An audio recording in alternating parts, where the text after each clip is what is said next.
এক 8 বছরের বাচ্চার মা মারা গিয়েছিল। পরে তার বাবা আরেকটা বিয়ে করলো। একদিন বাচ্চাটার বাবা তাকে জিজ্ঞাসা করলো, বাবা বলো তো, তোমার নতুন মা আর পুরাতন মায়ের মধ্যে পার্থক্য কি? বাচ্চাটি বলল, আমার নতুন মা সত্যবাদী আর পুরাতন মা মিথ্যাবাদী।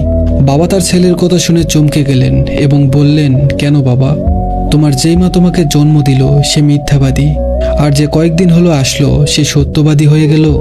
বাচ্চাটি বলল, আমি যখন সারাদিন খুব দুষ্টামি করতাম তখন আমার মা আমাকে বলতো, তুই যদি এমন দুষ্টামি করতে থাকিস তাহলে তোর খাওয়া দাওয়া বন্ধ করে দিব।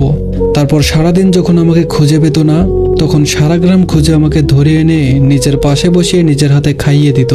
আর আমার নতুন মা বলে, তুই যদি এমন দুষ্টামি করিস তাহলে তোর খাওয়া দাওয়া বন্ধ করে দিব। সত্যি সত্যি আজ 3 দিন যাবত আমাকে কোনো খাবার দেওয়া হয়নি।